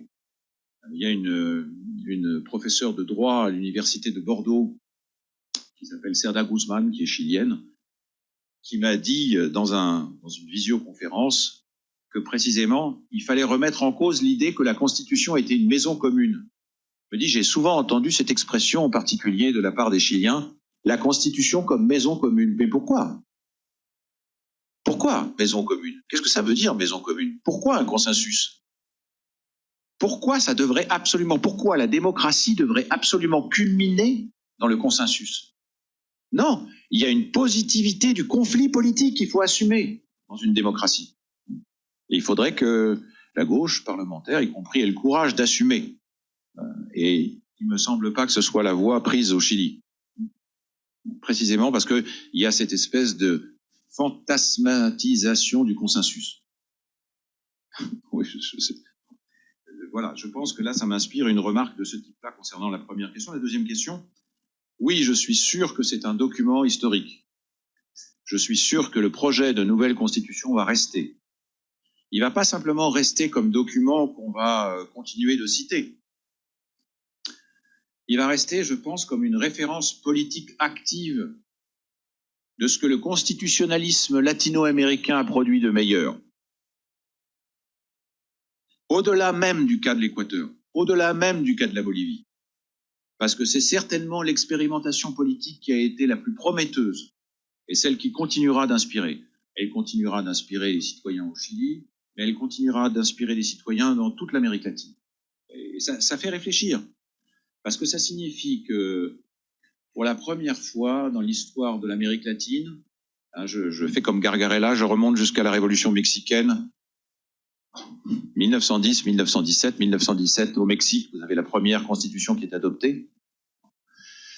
Il y a toujours eu ce problème en Amérique latine, qui est celui du présidentialisme. C'est-à-dire que la plupart des projets de constitution ont été limités par la volonté de maintenir, de préserver les pouvoirs supérieurs conférés au président. Voilà ce que j'appelle le présidentialisme. Et donc, il y avait cette espèce de... Vous savez, il y a des droits sociaux extrêmement généreux. Il y a une promesse extraordinaire parce qu'on octroie des nouveaux droits. Et c'est depuis 1917, dans les constitutionnalismes latino-américains, il y a eu ça. Même en Bolivie, et justement en Bolivie, en Équateur, il y a eu des droits nouveaux. Mais en même temps, il y a cette espèce de blocage sur le présidentialisme. Et si l'Amérique latine parvient à surmonter ce blocage, alors je pense que déjà elle peut donner un certain nombre de leçons à l'Europe, mais là je pense qu'elle sera très en avance par rapport à ce qui peut exister en Europe aujourd'hui en matière de constitutionnalisme. Voilà. Donc je suis entièrement d'accord. Les femmes, les peuples autochtones, tout ça, la parité comme plancher et pas comme plafond. Il faut se rendre compte de ce que ça signifie du point de vue du féminisme. Il peut y avoir 60%, 70% des sièges. C'est pas un problème. Mais il faut qu'il y en ait 50% au moins, et pas 50% au plus. Ça, c'est pour moi, c'est quelque chose d'absolument fantastique. C'est un principe révolutionnaire sur le plan politique, et je pense qu'il ne disparaîtra pas. Il ne disparaîtra pas. Donc tout ça est amené à vivre de façon active dans la conscience des citoyens en Amérique latine et au Chili aussi. Bon, j'ai pas le temps sur le projet de, entre guillemets, du Conseil constitutionnel, mais en effet, c'est une volonté de tout effacer. C'est une volonté de dire La nouvelle constitution, le projet de nouvelle constitution, c'était une rupture dans l'histoire chilienne. Maintenant, nous renouons avec l'histoire nationale du Chili. Il y a des gens qui l'ont dit, c'est un parti qui s'appelle Amarillos. C'est une sorte d'élite conservatrice. Et il y a quelqu'un qui a dit ce projet de constitution, c'est une rupture avec 200 ans d'histoire nationale. Ben effectivement, ce que fait la droite, je parle pas des fascistes, je parle pas de caste, je parle des autres partis de droite, c'est de tenter de restaurer la continuité de l'histoire nationale.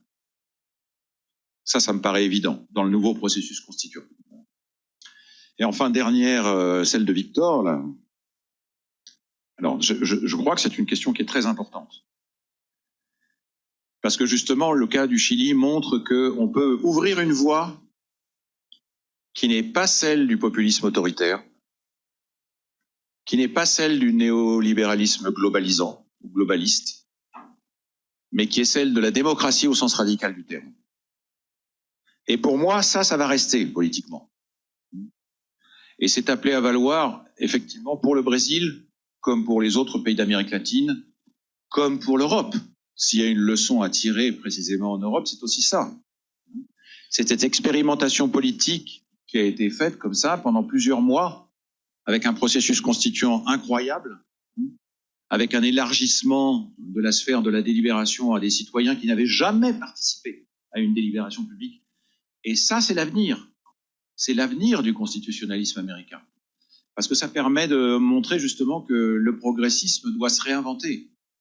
Sinon, le progressisme... Macron est progressiste. Il n'arrête pas de dire « moi, je suis progressiste ». Mais quel progressisme? Ce progressisme-là, c'est pas le progressisme de la démocratie radicale. C'est le progressisme au sens du culte du progrès. Alors je dis, bon, vous les Brésiliens, vous connaissez mieux que ça ce que peut signifier le culte du progrès, puisque sur le drapeau, il y a ordre et progrès, et que ça date de la philosophie positiviste d'Auguste Comte, que peu de Français connaissent aujourd'hui. Mais bon, mais les élites brésiliennes étaient très positivistes. Il y a un culte du progrès technique dans le néolibéralisme de Macron. Donc si la gauche veut être progressiste, mais en réinventant la signification du mot progressiste, elle doit rompre avec tout cela, sous peine en effet de glisser vers le néolibéralisme. Et comment peut-elle le faire sinon en ouvrant une voie qui est celle de la démocratie radicale? Mais on le voit avec la situation au Brésil aujourd'hui, puisque précisément la gauche brésilienne pendant des années a vécu sur la primauté accordée au président, à la présidence de la République, l'idée que l'exécutif pouvait tout modifier, qu'on pouvait utiliser le pouvoir exécutif comme un levier pour transformer toute la société. Et aujourd'hui, avec le 3e mandat de Lula, on découvre qu'on bute sur des limites. Et à ce moment-là, on a une droite agressive et qui est justement tentée de dicter au gouvernement, y compris au gouvernement de Lula, ce qu'il doit faire en matière d'environnement, ou ce qu'il ne doit pas faire d'ailleurs, plutôt d'ailleurs ce qu'il ne doit pas faire, en matière d'environnement, et comme en matière de droits des peuples autochtones, puisque vous avez vu, l'offensive s'est quand même cristallisée sur les pouvoirs de 2 ministres. Ils sont 2 femmes, je crois, donc le ministre de l'Environnement et le ministre des peuples autochtones. Et vous voyez bien à ce moment-là que la question est de savoir comment on réagit. Est-ce qu'on se retranche en disant oui, on va essayer de faire ce qu'on peut, mais on ne peut pas grand-chose parce que c'est la Constitution? Ça pose aussi le rapport de la gauche brésilienne à la Constitution de 1988 et aux limites de cette Constitution. Et pourtant, ce n'est pas du tout une Constitution néolibérale. Mais ça montre en même temps qu'une Constitution qui n'est pas néolibérale peut être utilisée dans un sens néolibéral, comme c'est le cas de différents pays. Donc il faut réfléchir à ça. J'ai discuté avec quelqu'un qui m'a traduit à Campinas et qui justement parlait de l'attitude qui est celle du président colombien.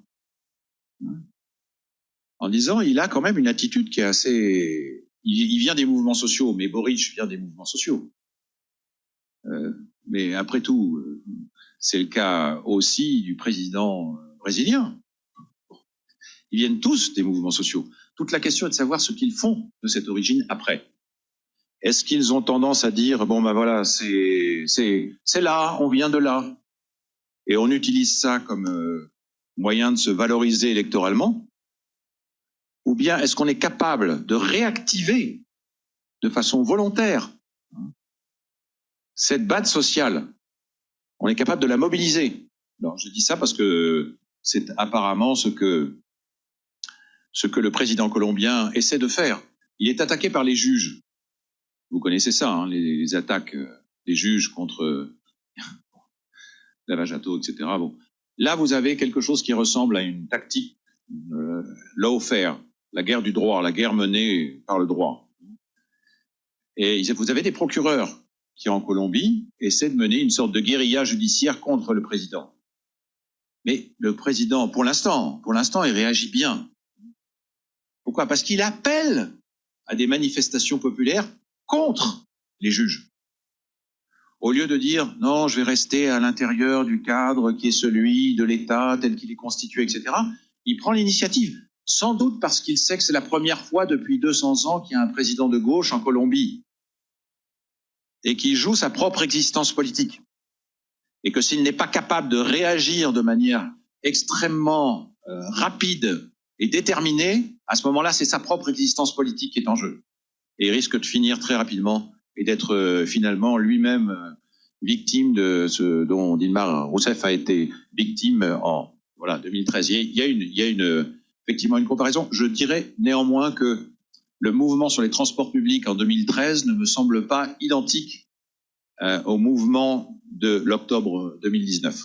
C'est un mouvement beaucoup plus composite, beaucoup plus hétérogène que le mouvement de 2019, parce que l'estallido au Chili, c'est quand même, tout était centré sur la nouvelle constitution. C'est pas tout à fait la même chose. Le mouvement sur les transports publics n'avait pas cette espèce de profondeur politique dans la façon dont les revendications étaient formulées. Hein? Voilà, donc j'en profite pour faire... Petro me semble, à cet égard, avoir la bonne réaction, pour l'instant. Boric, non, trop timide, beaucoup trop. Parce qu'il recule de plus en plus face à la droite qui est de plus en plus agressive. Et plus il recule, et plus il perd du terrain politiquement. Voilà. Voilà.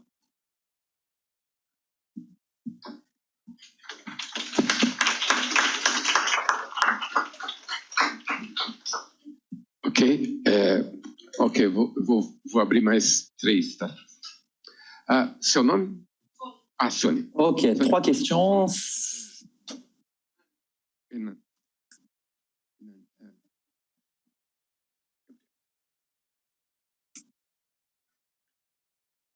Sônia, por favor.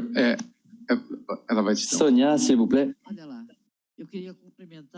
Alors, je voudrais compléter ce qui a été dit, peut-être en particulier en reprenant, je crois que vous avez répondu un petit peu à ce que je voulais dire, mais je voudrais peut-être revenir en fait sur la grève générale féministe. Je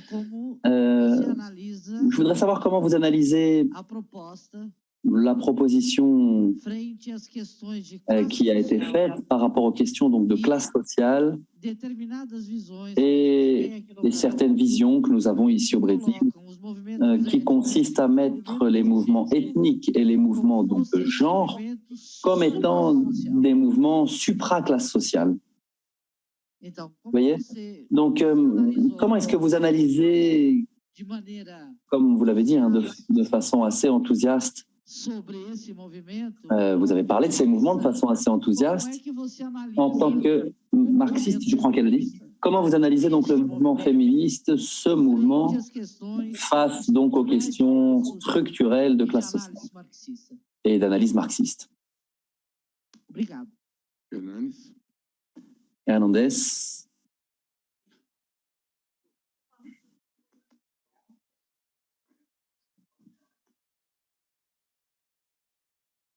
Meu nome é Hernán Segovia Villanueva. Je m'appelle Hernán Segovia. Je suis un ingénieur électrique à la retraite. J'ai travaillé au Brésil sur des grands projets sur lesquels jamais je n'aurais eu l'opportunité de travailler dans mon pays. Je voudrais insister auprès du professeur pour dire qu'il a une profonde connaissance du conflit chilien et je le remercie pour cela. Hier, j'ai insisté en disant que pour maintenir l'union du néolibéralisme, il existe un système de contrôle de la société. Et maintenant, ce que je voudrais vous dire, c'est qu'il existe également la logique féodale du pouvoir. Vous avez parlé du Conseil constitutionnel en France. Au Chili, c'est le tribunal constitutionnel qui n'a aucune utilité pour la société et qui travaille seulement pour ce qu'on appelle les bacanas au Brésil. Les macanudos en espagnol, je crois que c'est les classes privilégiées. Donc le Chili a une série d'institutions autonomes, à commencer par la Banque centrale, qui est autonome. Mais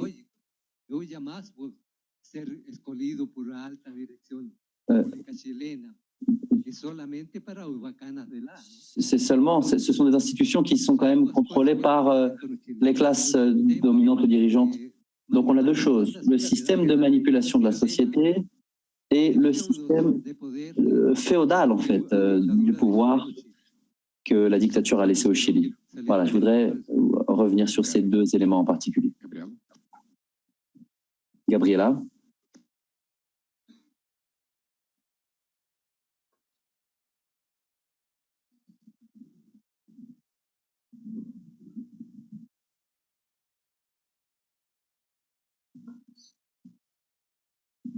Oi. Não, eu queria te perguntar. Je voudrais te poser une question au sujet de. Je voudrais savoir si dans la Constitution de 22. Je voudrais savoir si dans la Constitution de 22, s'il n'y a pas quand même une certaine ambivalence par rapport au néolibéralisme du point de vue économique et fiscal. Puisqu'il y a un article qui dit. Qui défend le principe de la durabilité et de la responsabilité fiscale, comme étant donc les guides de l'action de l'État. Voilà, c'était surtout ça ma question. Oui, c'est dans le projet qui foi rechaçado. Voilà. C'est dans le projet qui a été rejeté, oui.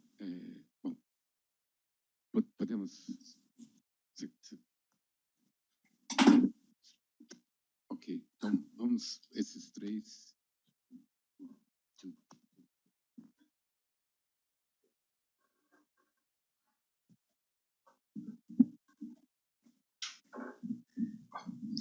Oui, concernant les trois questions. Alors, la première question sur la grève générale féministe, oui. Ce qui m'intéressait, c'était que la notion de grève générale se trouvait réélaborée. C'est-à-dire que la grève générale, d'habitude, c'est entendu comme étant la cessation de l'activité de travail sur le lieu de l'exploitation, c'est-à-dire sur le lieu de l'entreprise, de l'usine, mais de manière générale, l'entreprise. Et donc, nécessairement, les contours de la grève générale sont délimités par cette condition qu'on est amené à considérer comme étant un présupposé. Chaque fois qu'on parle de grève générale, ça signifie ça. Donc, arrêt de la production, arrêt concerté de la production par des gens qui travaillent sur le lieu de travail. Et là, ce qui m'est apparu comme étant radicalement nouveau, justement, c'est qu'en effet, la grève générale était générale parce qu'elle traversait toutes les couches de la société. La différence que je ferai avec la formulation que vous avez utilisée, je ne connais pas très bien les habitudes, la façon de désigner ces mouvements-là au Brésil, mais je ne dirais pas supra-classiste. Je dirais que ça traverse une bonne partie des classes sociales, mais pas que c'est au-dessus. J'aime pas trop supra-classiste. Non. C'est pour ça que je préfère transversalité, qui est le terme utilisé par les féministes chiliennes. Parce que ça me paraît enjamber un peu la difficulté, pas enjamber au sens d'esquiver, mais la difficulté qui est liée à une certaine catégorisation héritée du marxisme. Parce que quand on parle de classe sociale, généralement on retient l'idée que les contours des classes sociales sont déterminés par le rapport de ces classes au rapport aux moyens de production.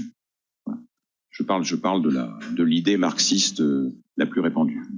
Et ça me semble être pour apprécier l'idée d'une grève générale féministe assez difficile. Ça me semble constituer un obstacle. Je crois qu'il faut être capable d'aller au-delà. Moi, j'aurais tendance à ne pas réfléchir en termes de classe sociale dont les positions seraient déjà délimitées dans le processus de production. Ça, c'est justement l'héritage du marxisme. J'ai été marxiste, encore une fois, pendant 15 ans. Je ne le suis plus depuis assez longtemps. Mais je crois que c'est un héritage avec lequel il faut rompre. Il ne faut pas rompre avec la théorisation, avec la conception des classes sociales. Il faut toujours continuer à se demander quelles sont les classes sociales, où sont-elles, comment agissent-elles, etc. Mais ce qui me paraît important, c'est de ne pas considérer que tout est figé en fonction de la définition, de la position des individus dans le processus de production. Pour beaucoup de gens, ce qu'on appelait la vulgate marxiste a consisté pendant beaucoup d'années, beaucoup de décennies. En France, je ne parle pas du Brésil uniquement. Je sais ce que c'était que la France dans les années 1968-1970. On raisonnait exactement de la même manière. Mais c'est une des raisons pour lesquelles des organisations comme l'organisation trotskiste à laquelle j'appartenais, étaient incapables d'apercevoir la portée d'un mouvement comme le féminisme. Parce qu'ils avaient tendance à dire que ça, c'était des fronts secondaires. On disait, c'était l'expression qu'on utilisait. Et je crois que ça a été utilisé au Chili aussi, je ne sais pas si ça a été utilisé au Brésil, mais on disait, les homosexuels, les femmes, tout ça, c'est des fronts secondaires. Le plus important, c'est la lutte des classes. Et on posait ça en concurrence. Et il y a des féministes chiliennes elles-mêmes qui, à l'époque, avaient tendance à intérioriser ça et à se demander, mais est-ce que ça convient bien? Est-ce que c'est la grille de lecture qui convient à la situation que nous vivons, nous? Et qui ont petit à petit remis en cause, qui ont fait observer que les partis de gauche avaient tendance à être justement assez, comment dirais-je, condescendants à l'égard des mouvements féministes. On vous soutient, voilà. Mais on vous soutient. Ça a été le cas aussi pour l'attitude des partis de gauche à l'égard de beaucoup de mouvements, qui était une attitude au fond un peu paternaliste. Alors je trouve très bien que ceci soit remis en cause, même si c'est sous une forme un petit peu brutale dans le vocabulaire. Mais encore une fois, transversalité oui, supra non. Parce que supra, d'un certain point de vue, si vous continuez à parler de supraclassiste, ça veut dire que vous distinguez deux couches. Il y a la première qui est constituée par les rapports de classe au sens traditionnel, et il y a la deuxième qui vient se superposer à la première, mais la première continue d'exister comme s'il n'y avait aucun changement. Et justement, c'est ça qui me semble devoir être remis en cause. C'est l'idée même de la superposition. Et dans ce que les Chiliennes ont fait, il me paraît intéressant qu'elles aient dit, non, quel que soit le travail que vous faites, que ce soit un travail domestique invisibilisé, que ce soit un travail dans la production, que vous soyez donc femme de ménage, que vous soyez mère de famille, que vous fassiez autre chose, que vous soyez non pas femme mais homme, sur le lieu de travail ou sur un autre lieu. Vous pouvez participer à la grève générale féministe. Il y a 100 manières de participer à la grève générale féministe. Ça, je trouvais ça extraordinaire. L'idée que finalement, il n'y a qu'une seule manière de participer à une grève générale salariale traditionnelle, c'est d'arrêter le travail. Et il y a 100 manières de participer à une grève générale féministe. Ça, c'est pour ça que l'orientation de transversalité peut se vérifier là, dans les formes concrètes. Les marmites communes auxquelles je faisais référence tout à l'heure, c'est précisément des formes d'action. Les femmes, dans certains quartiers, ont choisi d'organiser des marmites communes, s'occuper, nourrir les gens dans les quartiers des Poblaciones, un quartier pauvre, etc. Et tout ça me paraît des initiatives extraordinaires, alors que pourtant, il n'y avait pas de grève au sens traditionnel du terme. C'est ça qui est nouveau, c'est ça qui me paraît absolument très, très prometteur. Alors, bon, j'ai pas grand-chose à dire, Hernandez, je suis entièrement d'accord avec ce qui a été dit. On appelait ça au Chili les enclaves autoritaires. La Banque centrale autonome, le tribunal constitutionnel. Donc, bien après le départ de Pinochet, on a continué justement à juste titre de dire mais ce sont des enclaves autoritaires qui sont directement issues de la dictature de Pinochet. Et ces enclaves autoritaires ont continué de jouer leur rôle et d'être en place. Et d'ailleurs, d'un certain point de vue, c'est vrai, dans la Constitution, dans le projet de 2022, la rupture n'est pas si nette que ça, notamment sur la Banque centrale qui continue d'être considérée comme une banque centrale autonome. Donc la rupture avec le néolibéralisme, à cet égard, ne me paraît pas être suffisante. Le tribunal constitutionnel, même chose. Les attributs, les pouvoirs de ce tribunal sont atténués, sont revus à la baisse, mais l'institution en tant que telle n'est pas remise en cause. Et effectivement, ça c'est un point sur lequel il faut s'arrêter, je dirais juste un mot. Il est question en effet du principe de la responsabilité fiscale. Le fait d'avoir préservé cette formulation dans le texte du projet de constitution a permis aux gens qui ont réalisé l'accord du 12 décembre 2022 de s'appuyer dessus pour dire que ce principe de responsabilité fiscale devait conditionner la reconnaissance des droits sociaux. Ce qui fait que dans le texte de l'accord, ça s'appelle Accord pour le Chili, l'accord du 12 décembre 2022, cet accord-là conditionne tout le processus constituant, y compris l'élection du 7 mai au Conseil constitutionnel. Et dans le texte de cet accord du 12 décembre, vous trouvez l'idée selon laquelle les droits sociaux doivent être subordonnés au principe de la responsabilité fiscale. Alors, vous pourriez vous dire, mais bon, c'est peut-être un peu néolibéral, mais oui, mais les droits fondamentaux, dans la même déclaration, ne sont pas considérés comme conditionnés. Il n'y a que les droits sociaux qui sont considérés comme conditionnés par le principe de la responsabilité fiscale. Vous voyez le déséquilibre? C'est extraordinaire, parce que le déséquilibre est tout à fait dans l'esprit du néolibéralisme. On affirme des droits fondamentaux, on dit attention, les droits fondamentaux sont fondamentaux, c'est-à-dire inconditionnels. Mais les droits sociaux, ah non, les droits sociaux ne sont pas inconditionnels. Les droits sociaux sont subordonnés à leur soumission au principe de la responsabilité fiscale.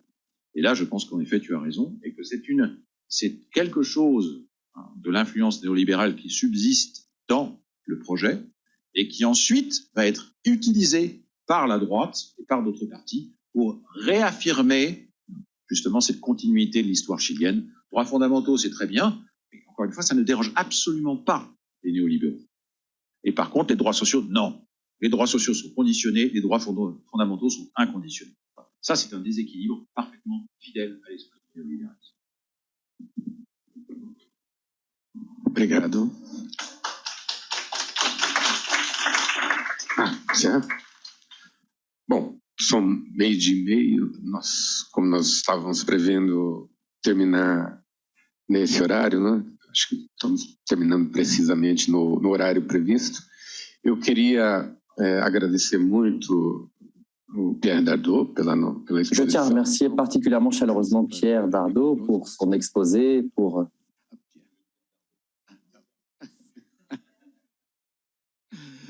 E eu queria também agradecer... Et je voudrais remercier également le public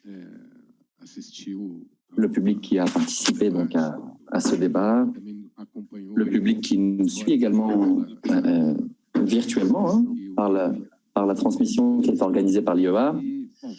Et voilà, j'espère que nous aurons l'occasion donc de discuter à nouveau au sujet donc voilà de la suite au Chili, en France. Et voilà, merci beaucoup. Je tiens à remercier également l'équipe de l'IEA qui nous a cédé cet espace ainsi que toute l'infrastructure pour que l'on puisse avoir ces échanges particulièrement riches et agréables. Voilà, merci beaucoup.